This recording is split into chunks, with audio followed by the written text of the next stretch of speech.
Hello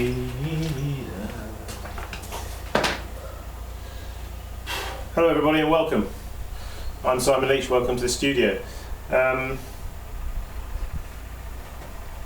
remember when I used to work, when I started doing my pottery apprenticeship, working for my father, and my father saying to me, my father was David Leach, but he used to say to me, when I used to mix up a glaze in a bucket, he used to say to me, Simon, can you make sure you put a clear label on the bucket? So I would put a clear label on the bucket. Thing was, the labels that we used weren't really the most practical. They were like sort of just paper, sort of office type labels with sort of string tie. Consequently, the labels would get wet, or they'd get smudged, or they'd fall in the bucket, etc. So anyway, I was just going through some of my glazes here on the floor. I've got some buckets down there, as you can see, and well, to my horror, I've discovered that whereas some of these have got some labels on them, some of them haven't got any label on them. So now that one,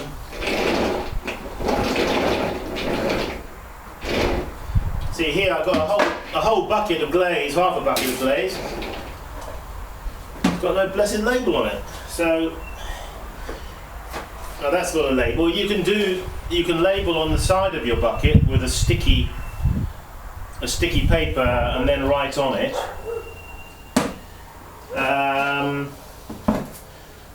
Here's one by my good friend David Morgan. He wrote that on there with bits of masking tape. So that's one way of doing it. Anyway, the long and short of it is I've got here quite a few buckets, and I've seen in other places down there more buckets with no labels. So I thought I'd do a very quick little clip on this. So let's just go quickly down here to the table where I have got some implements. Right, now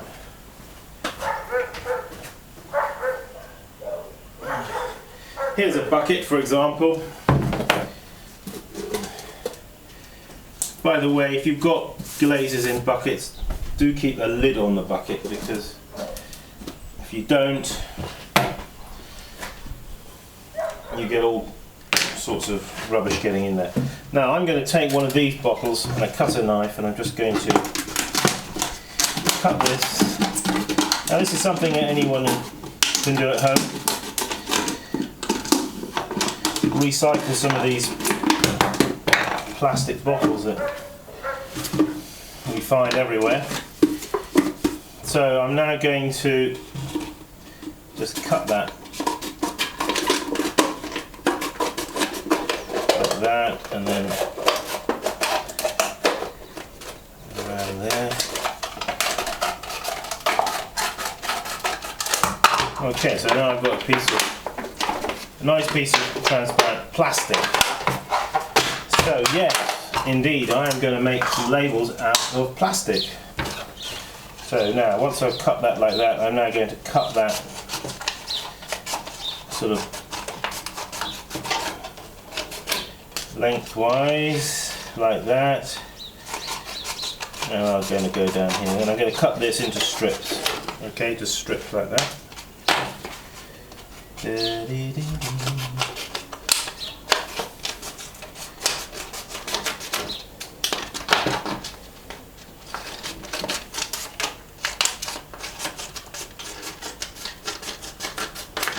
So there we are. Well, I can go on and cut as many as you want to, or you need. I like to just round off the corners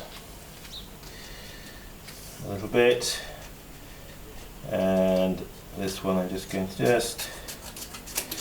just kind of taper him down a little bit like that, so it sort of looks like a label.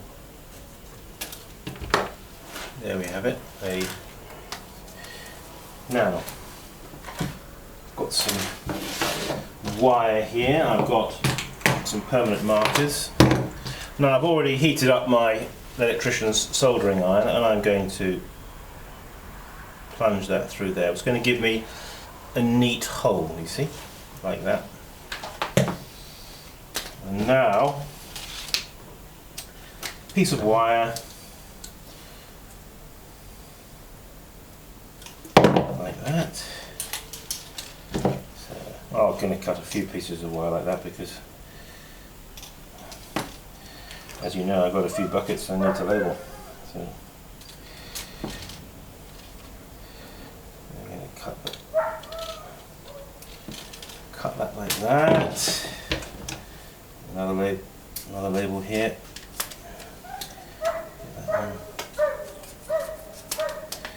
You don't need to make them bigger than. Now, some people like to actually write the actual glaze recipe on their label, perhaps. Well, I'm not doing that. That's too. It's going to take. Well, be unnecessary. I'd rather keep my glaze recipes actually separate in a folder somewhere. So that's another one through there with the soldering iron. Nice little neat hole. So we'll do one more. It's about the right size. Don't make them too small, otherwise you'll be forced to write very small on them.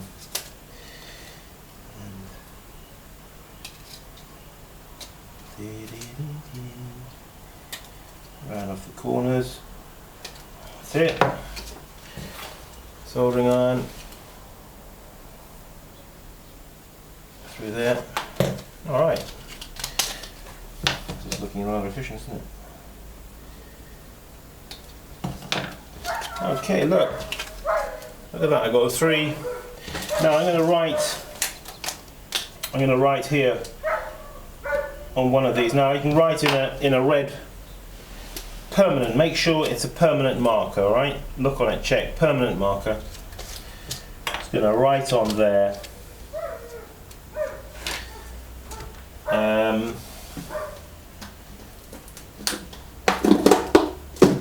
There's that one. So that is, let's see.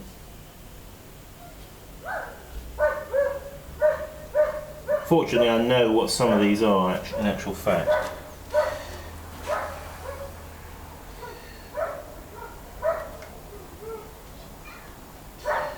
So, that one in there is in fact a raku white. So, then with your tie, take a tie like that. Now you can tie this, see, around the handle here, comme ça. Best to have it so, if possible, it stays hanging on the outside, that it doesn't flip over on the inside, I think. Like that. And just cut him off.